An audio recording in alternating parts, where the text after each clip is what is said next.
आपको यूपीएससी में अगर जॉब लेना है, यूपीएससी के द्वारा आपको जॉब करना है, तो पहले ये होता था कि आप एग्ज़ाम दीजिए, एग्ज़ाम के बाद उसका इंटरव्यू क्लियर कीजिए, उसके बाद मेडिकल टेस्ट की देना पड़ता था, फिर जा कर के आपको यूपीएससी के द्वारा जॉब मिलती थी, जो कि विभिन्न अलग अलग कैडर में आपको जॉब मिलती थी, जैसे कि आईपीएस, आईएएस और जो भी कैडर।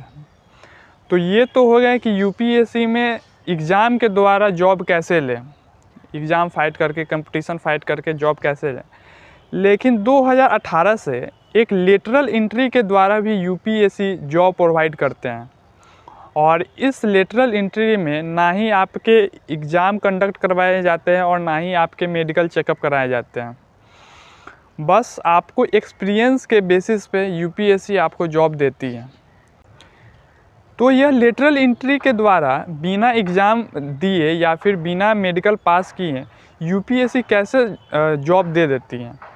तो 2018 से ही हमारे केंद्र के मोदी सरकार ये लागू किए थे कि यूपीएससी जो है अब लेटरल एंट्री के द्वारा एक्सपीरियंस बेसिस पे जॉब्स लोगों को देंगे।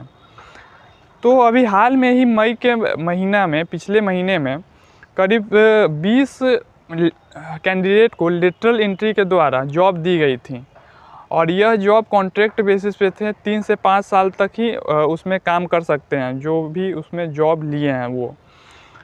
और 20 मई के बाद जो है फिर इधर जून में 3 जून को एक और नोटिफिकेशन आती है यूपीएससी के द्वारा कि उन्हें जो है 17 और एम्प्लॉई चाहिए लेटरल एंट्री के द्वारा। कहने का मतलब है कि पिछले महीना जो मई में लेटरल एंट्री के द्वारा जॉब मिली थी, उनको इंटरव्यू हो गया है उन लोगों का। अब फिर से एक नोटिफिकेशन में 16 से 17 लोगों को और जॉब मिलने जा रही है लेटरल एंट्री के द्वारा। तो यह जो जॉब होंगे वो होंगे डायरेक्टर सेक्रेटरी, डिप्टी सेक्रेटरी और ज्वाइंट सेक्रेटरी के पोस्ट, यानी कि ग्रुप ए पोस्ट है सारे विभाग में। एक्सपीरियंस के बेसिस पे ज्वाइंट सेक्रेटरी के जॉब लेने के लिए आपके पास रेलिवेंट फील्ड में कम से कम जो है 15 साल का एक्सपीरियंस होना चाहिए, और आपका जो सैलरी है वो कम से कम 35 लाख होने चाहिए प्रीवियस जिस कंपनी में आप काम कर रहे हैं उस कंपनी में। ये सारे डाटा आपको दिखाना पड़ेगा जब आपको यूपीएससी का इंटरव्यू होगा कंडक्ट, उसमें ये सारा डाटा आपसे मांगा जाएगा कि आपका प्रीवियस सैलरी क्या है। तो उसमें ज्वाइंट सेक्रेटरी के लिए कम से कम 35 लाख का सालाना होना चाहिए, और 15 साल का एक्सपीरियंस तो होना ही चाहिए। ये हो गई ज्वाइंट सेक्रेटरी की बात।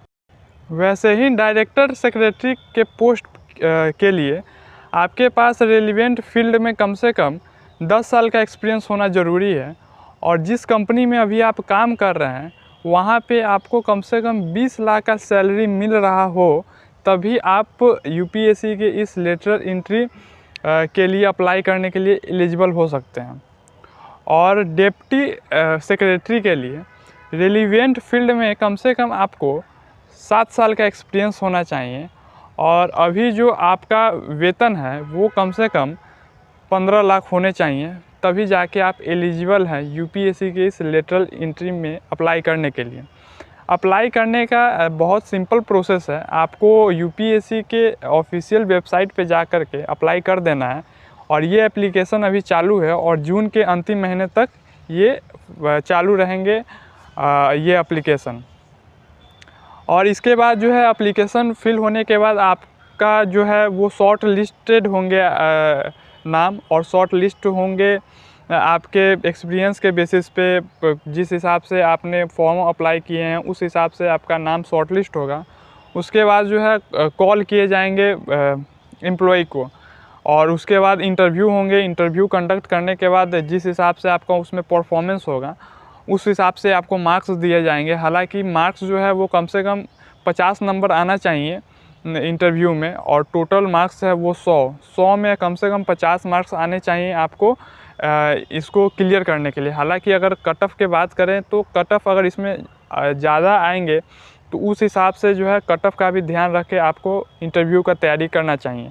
और इंटरव्यू होने के बाद जो है डायरेक्ट आपको जो है कॉल लेटर दे दिया जाएगा कि आप जो है ज्वाइन कर सकते हैं। और ये याद रखिएगा कि यह जो है परमानेंट बेसिस पे नहीं है, ये कॉन्ट्रैक्ट बेसिस पे है, जो कम से कम 5 साल के लिए यह कॉन्ट्रैक्ट बेसिस पे आपको जॉब दी जाएंगी।